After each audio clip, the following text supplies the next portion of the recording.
AITA for refusing to pay for my niece's college after she publicly humiliated me. I, 45F, have always been proud to support my family, even though I've chosen to remain child-free. Growing up, my brother, 47M, and I were close, and when he had his daughter Emily, 18F, I was thrilled to be the fun, supportive aunt. I've spent the past 18 years building a relationship with her and have tried to be there whenever she needed. Babysitting when she was little, taking her on special trips, being her confidant during tough teenage years, you name it. I wanted to be a positive influence in her life. Because I don't have kids of my own, I've also been able to save a decent chunk of money over the years. For as long as I can remember, I've told Emily and her parents that I'd help pay for her college when the time came. To me, it was a way to invest in her future and give her opportunities that I didn't have growing up. My brother and sister-in-law were always grateful and assured me they appreciated the gesture. Things were fine until last month. Emily recently graduated from high school, and her parents threw her a big graduation party. It was a beautiful event, held at a nice venue with about 50 people, including close family, friends, and some of Emily's classmates. I was excited to celebrate her achievements and even brought her a small gift, a gold bracelet engraved with her graduation date. It wasn't extravagant, but I thought it was meaningful. The party was going well until Emily gave a speech. She stood at the front of the room, thanking everyone for coming and for supporting her throughout her life. She thanked her parents for their love and sacrifices, her grandparents for always cheering her on, her friends for making high school memorable, and then she got to me. And a big thanks to Aunt My Name for not having kids so she could spoil me like I'm hers. Must be nice having all that extra money and no responsibilities. The room erupted in laughter. People were clapping and smiling, and my brother and sister-in-law were laughing too. Meanwhile, I was sitting there frozen.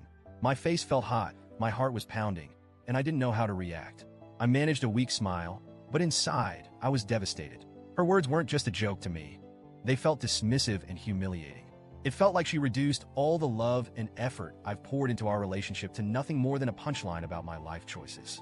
After the party, I pulled Emily aside to talk. I told her that her comment hurt me deeply and that it felt disrespectful. She rolled her eyes and said, "Oh, come on, it was just a joke. Lighten up." When I pushed further, saying it wasn't funny to make fun of someone's life choices, especially in front of a crowd, she sighed and said, "You're overreacting." Everyone thought it was funny. I later brought it up with my brother, thinking he'd understand and back me up. Instead, he brushed it off, saying, "Teenagers can be dumb. Don't take it personally." When I told him I expected an apology from Emily, he said, "She didn't mean any harm. Don't ruin a happy day over one harmless joke." I went home that night feeling angry, hurt, and unappreciated. Over the next few weeks, I replayed the scene in my head over and over. Every time I thought about the laughter and the way Emily dismissed my feelings, it made my blood boil. I've sacrificed so much over the years to save money for her college, cutting back on vacations, skipping luxuries, working overtime.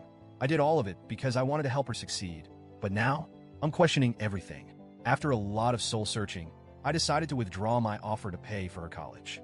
It wasn't an easy decision, but I felt like I couldn't continue to support someone who showed such a lack of respect and gratitude.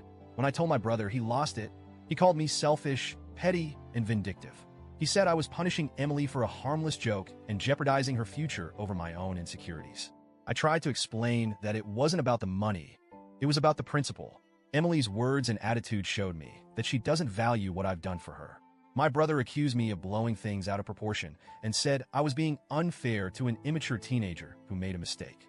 Here's the thing. Emily still hasn't apologized. Not a text, not a phone call, nothing. She's acted like everything is fine, and that hurts even more.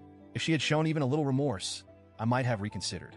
But her refusal to acknowledge how her words affected me feels like a slap in the face. Now the whole family is involved. My parents think I'm overreacting and that I should be the bigger person. Some of my cousins have said they understand my perspective but think cutting off college funding is a step too far. Meanwhile, my brother and sister-in-law have been telling anyone who will listen that I'm sabotaging Emily's future out of spite. I'm starting to wonder if they're right. Am I being too harsh? Should I just let it go and pay for college as I originally planned? Or am I justified in standing my ground?